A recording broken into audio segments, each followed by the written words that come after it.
The man behind the counter would not look at her. I noticed it the moment I walked into the diner.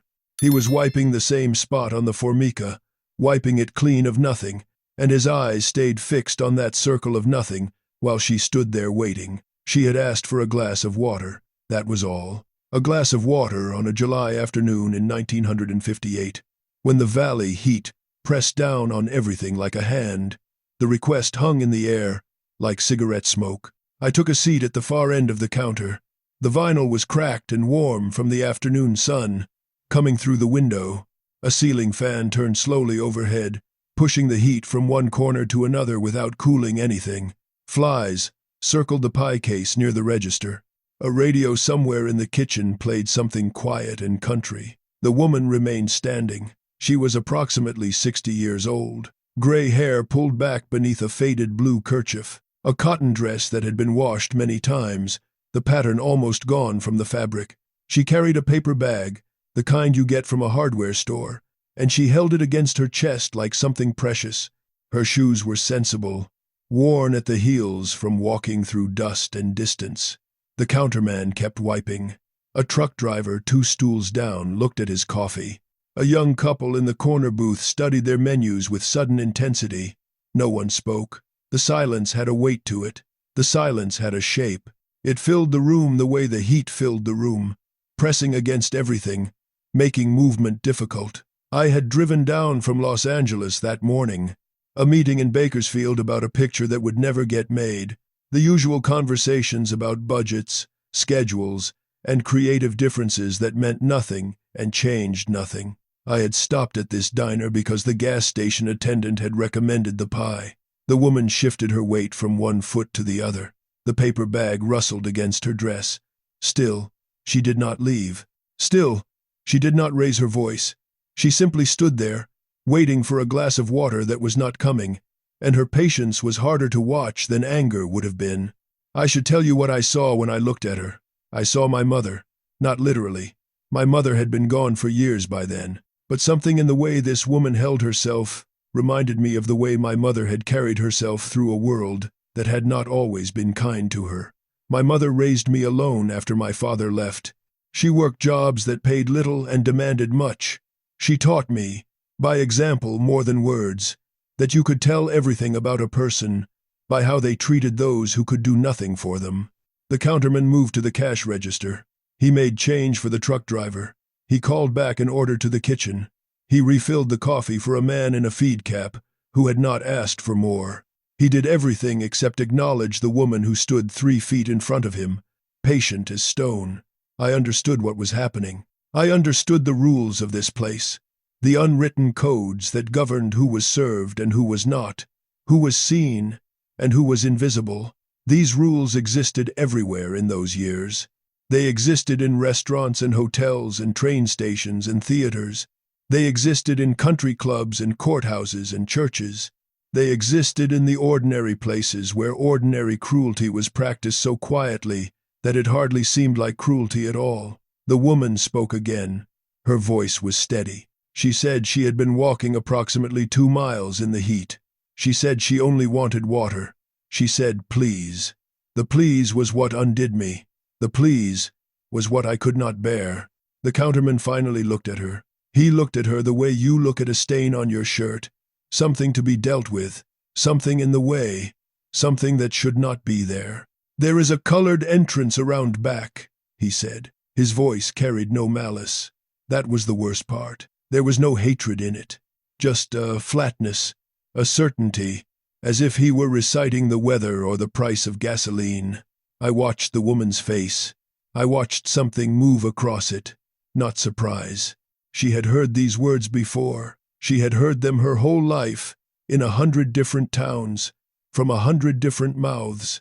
What I saw was something closer to exhaustion, the bone-deep exhaustion of being told, again and again, that the ordinary rules of human decency did not apply to her, that she was different, that she was less, that a glass of water was too much to ask. She turned toward the door, the paper bag pressed against her chest. Her shoes made no sound on the linoleum floor, and I sat there. I sat there with my hands wrapped around a cup of coffee I no longer wanted, and I watched her walk away. The truck driver signaled for more coffee. The young couple ordered the special. The counterman went back to wiping the counter. Everything returned to normal. Everything continued as though nothing had happened. Because to them, nothing had. I should have spoken immediately. I know that now. I knew it then. But something held me in place. Call it cowardice. Call it calculation. Call it the particular paralysis that comes when you know the right thing to do and you are not certain you want to pay the price for doing it. I had a career to consider. I had a reputation that depended on not making scenes, not causing trouble, not becoming known as difficult. The picture business runs on relationships, and relationships run on people remembering whether you made their lives easier or harder. These were the thoughts that ran through my mind. These were the excuses I offered myself, the same excuses everyone offers when they choose comfort over conscience. The woman reached the door. Her hand touched the handle. I could see the sun waiting outside, brilliant and merciless. I could see the road stretching away toward whatever home was waiting, 2 miles distant in that heat, and something in me broke, or perhaps something in me finally worked the way it was supposed to. I stood up. The stool scraped against the floor. The sound was louder than I expected. Everyone looked. The young couple, the truck driver, the man in the feed cap, the counterman, all of them turned toward me, and I felt their eyes like a physical pressure. I walked to the counter. I set a dollar bill beside my untouched coffee, and then I said something I had not planned to say. I said it quietly, but I said it so the room could hear. I would like 2 glasses of water, please. 1 for me, and 1 for this lady. The counterman stared at me. He was younger than I had first thought, maybe 30. There was a wedding ring on his finger and a small gold cross around his neck, glinting. I could see him trying to place my face. I could see the moment when recognition arrived. "You are that actor," he said. "I am a customer," I said. "I am asking for 2 glasses of water." The diner had gone silent again. A different silence now. A silence waiting to see what would happen next. The radio kept playing in the kitchen. The flies kept circling the pie case. But everything else had stopped. The counterman looked at the woman. He looked at me. He looked at the truck driver, who was studying his coffee with renewed concentration. Then, he looked at the clock on the wall, as though the time might offer him some guidance. "I do not make the rules," he said. "I understand," I said, "but I am asking you to bring 2 glasses of water." The woman had not moved from the door. I could feel her watching. I could feel everyone watching. The moment stretched until I thought it might snap. Then the counterman reached under the counter. He filled 2 glasses from a pitcher. He set them down in front of me. He did not look at me when he did it. His jaw was tight. His movements were quick and angry, but he did it. I carried both glasses to a booth by the window. I set one on each side of the table. Then I turned to the woman and I said, "Please, join me." I do not know what I expected. I do not know if I expected her to be grateful or angry or relieved. What she did was look at me for a long moment. Her eyes were brown, tired, and wise.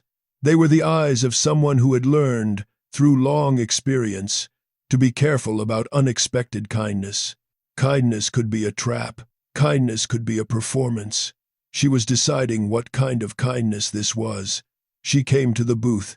She sat across from me. She drank the water slowly, both hands wrapped around the glass as though it might be taken away. We did not speak at first. The silence between us was different from the silences that had come before. It was a silence of recognition. 2 people who understood something about the world and their small, insufficient place in it. "My name is Rose," she said finally. I told her my name. She nodded. She had not recognized me. Or perhaps she had and it did not matter to her. Perhaps the only thing that mattered was that someone had seen her. Someone had noticed that she was there.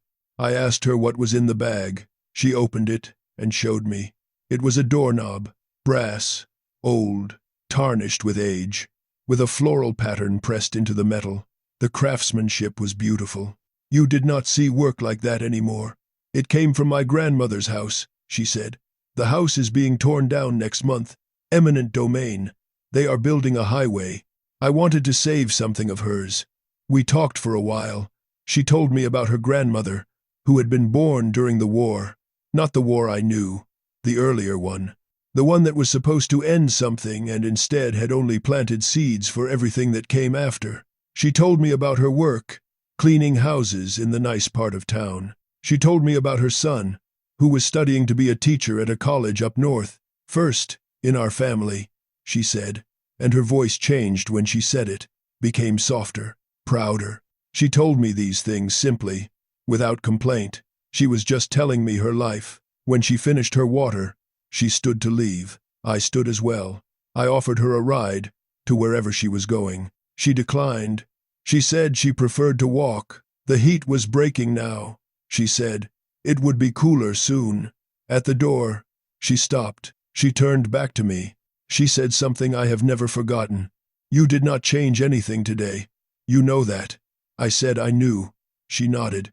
But you did it anyway. That is something. She walked out into the afternoon heat. I watched her until she turned a corner and disappeared behind oleander bushes, their pink flowers bright against the dust. Then I went back to the counter and paid for 2 glasses of water. The counterman took my money without meeting my eyes. I drove back to Los Angeles that evening. The meeting in Bakersfield had produced nothing. The picture was never made. None of that mattered. What mattered was the weight I carried with me as the highway unspooled in the darkness. The weight of knowing that I had done one small thing. One small, insufficient thing in a world that required so much more than I had given. I never told anyone about that afternoon. Not my wife, not my colleagues, not the reporters who asked me, years later, about my beliefs and my commitment to change. Some things are not stories. Some things are just moments you carry with you, quietly, for the rest of your life. I think about Rose sometimes. I wonder if her son became a teacher. I wonder if she found a place for her grandmother's doorknob, somewhere safe in her own home. I hope she did not think about that diner too often. The world changed, slowly. In the years that followed, laws were passed. Signs came down. Doors that had been closed were opened. I watched it happen, and I was grateful, and I knew that none of it had anything to do with me. The people who changed things were not actors. They were not famous. They were people like Rose. People who walked 2 miles in the heat and asked for water and kept asking, kept standing, kept refusing to be invisible. I only sat at a counter. I only asked for 2 glasses of water. I only did what any decent person should have done without hesitation. The fact that it felt difficult, the fact that it felt like something, tells you everything you need to know about the world we had made. Some nights, even now, I think about that diner. I think about the counterman, and his gold cross and his wedding ring. I wonder if he ever told anyone about that day. I wonder if he remembers it differently than I do. I wonder if he believes he was just following rules he did not make. Perhaps he was. Perhaps we all are, every day, following rules we did not make and pretending we have no choice. Perhaps that is the saddest truth of all. The rules do not make themselves. Someone makes them. Someone follows them. Someone waits at a counter for a glass of water that is not coming. And someone, finally, has to decide whether to keep sitting or to stand.